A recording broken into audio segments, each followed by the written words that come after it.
They thought he was a thief. They chased him like a criminal.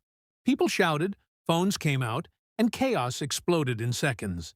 But not a single person knew what he was really running toward, or why his face looked like it was filled with pure fear, not guilt. And the moment everything became clear, everybody froze. It all started on a hot afternoon in a small, crowded parking lot in front of a convenience store. The sun was bright, kids were playing near the sidewalk, and people were going in and out, minding their own business. Nothing seemed unusual until the store doors slammed open with a loud bang. A young black teen, maybe 16 or 17, came bursting out of the store at full speed, clutching something tightly in his right hand. His face was tense, his breathing heavy, and he didn't look back even once. It wasn't the run of someone casually jogging or playing around. It was the run of someone who had seconds to spare. Inside the store, a man shouted, "Hey, he's stealing! Stop him!" And that one sentence was enough. In less than a heartbeat, people turned their heads, and the entire energy shifted. A woman gasped. A guy dropped the drink he was holding. A couple stepped back, unsure what to do. Two police officers were standing near their patrol car across the parking lot. The moment they heard the shouting and saw the teen running, their instincts kicked in. One officer pointed directly at him, and both started sprinting with full force. Radios clicked, boots hit the pavement, and the situation escalated instantly. The teen ran faster, gripping that object in his hand like it was the only thing that mattered. He wasn't dodging or hiding. He wasn't panicking the way someone guilty usually does.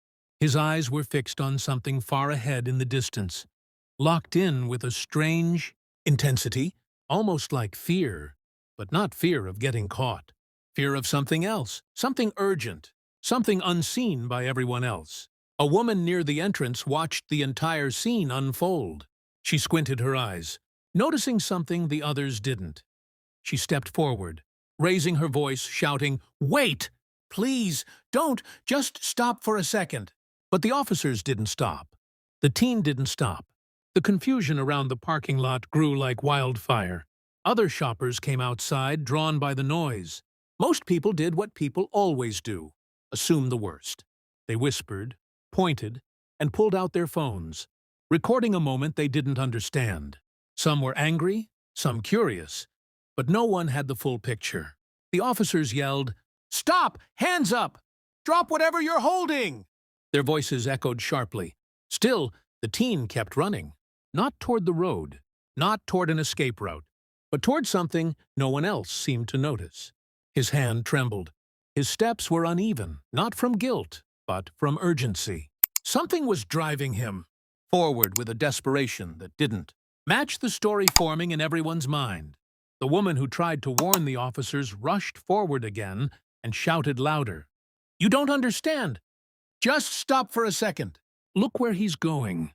But her voice was drowned out by chaos, the shouting, the heavy footsteps, the crowd murmuring, the tension building with every second. The officers were only a few steps behind him now. The teen glanced over his shoulder for a split second, not out of fear of them, but fear of time running out. What he was holding in his hand gleamed slightly in the sunlight, but no one could make out what it was. Not the officers, not the crowd, not even the woman shouting.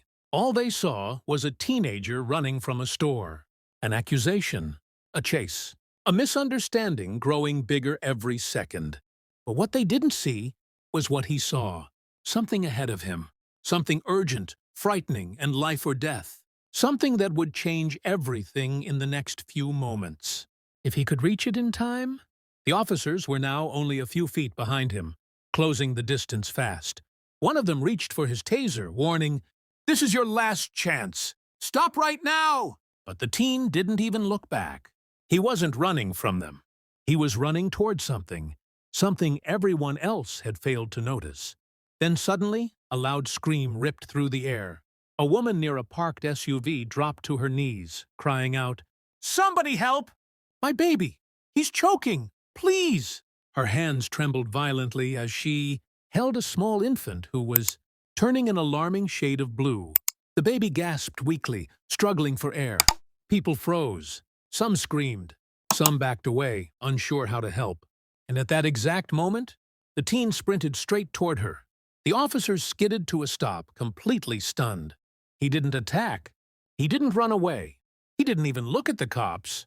He dropped to his knees beside the infant, finally revealing what he had been clutching so tightly. A small emergency breathing device. He lifted it with shaking hands and said, breathless, "Move! I know what to do!" The mother backed away just enough for him to get in position, tears streaming down her face. The teen placed the device carefully, adjusted it with surprising skill, and began performing the exact steps he had learned only a few months ago in a youth first aid course he had taken to volunteer at a community center. The crowd watched in total silence. The officers, who had been shouting and chasing him, stood frozen. Seconds felt like minutes. Then the baby coughed. A small sound, then another. Then a loud, desperate cry filled the air. The mother burst into tears of relief and pulled her baby close, whispering, "Thank you, thank you, thank you." The teen exhaled hard, his whole body shaking. He wasn't scared of the cops. He was scared he wouldn't reach the baby in time. The officers stepped forward slowly, guilt showing on their faces. One of them cleared his throat and said quietly, "Son, we're sorry. We didn't know." The teen finally spoke, still catching his breath. "I tried to tell the cashier what happened, but he thought I was stealing this kit. So I just ran." The officer looked down at the breathing device, then back at the crying infant, then at the boy who had just saved a life. A crowd gathered around them, but the mood had changed entirely. Phones lowered. Accusations faded. Everyone now saw what they had missed earlier. A terrified teen, not running from trouble, but running toward it. The mother hugged the boy tightly, whispering, "You saved my baby. You're a hero." The officers exchanged a painful glance. They had chased him like a criminal. But in the end, he was the only one who ran fast enough to save a life. And that day, in the middle of a hot parking lot, everyone learned something important. Sometimes the person you're quick to judge is the one trying hardest to do the right thing.